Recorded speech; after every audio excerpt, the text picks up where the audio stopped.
Ako, nanonood ako ng news kagabi, dinadagsakan ng mga tao, maraming galit na rin. Ano ang kwento po dyan sa PITX? Nako, gaya ng inaasahan, Ma'am Pat, Oo. talagang dinudumog na tayo this past few days. Since December 19, nakakaranas po tayo ng mataas na bilang ng mga pasahero. Nung 19 pa lang, nagsimula na naka 186,000 passengers tayo. At yung Wow. tatlong sumunod na araw, over 200,000. Oo. Kaya naman inaasahan natin today hanggang tomorrow, lalo pang tataas yan. Kasi Ma'am Patty, Oo. historically, December 23 lagi Oo. yung ating na itatala na pinakamataas na bilang ng mga pasahero.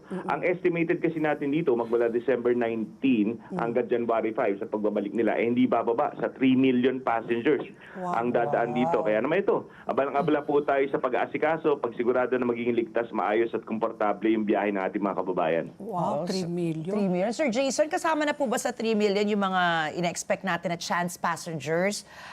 Ano po ba yung mangyayari kapag halimbawa talagang sumobra-sobra na po yung ating mga pasaherong biglaan na lang magbubuk? Sapat po ba yung mga bus natin?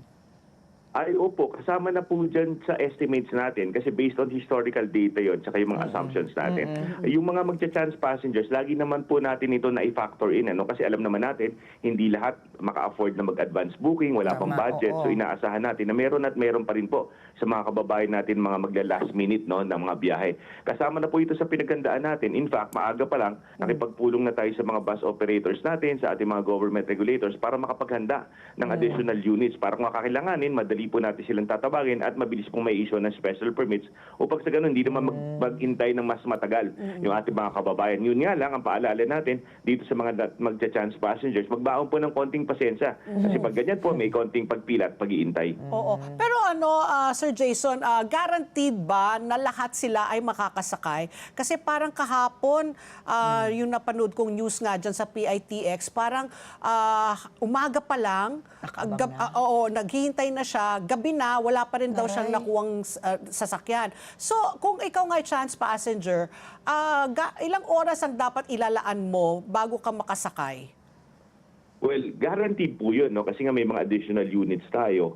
Normally, if you're booked passenger at around 2 hours po advance na dapat nandun na kayo. Pero kung chance passenger po kayo, siguro safe to say at least 3 hours or more kasi para masigurado natin na maitatawag po yung mga additional units. Ang nagiging problema kasi dito natin, Ma'am Pat, Ma'am Ricky, minsan yung turnaround time ng mga additional buses natin brought about by the traffic going in and out of Metro Manila. So yan din po, medyo nakaka-apekto sa ating mga units. Kasi paglabas nila, kung hindi sila makakalabas agad ng Metro Manila, maapektuhan po yung susunod na biyahe nila. Kaya naman ito, minomonitor natin mabuti para mapagbigay alam sa mga naghihintay na pasero na medyo magkakaroon po ng konti pag-iintay.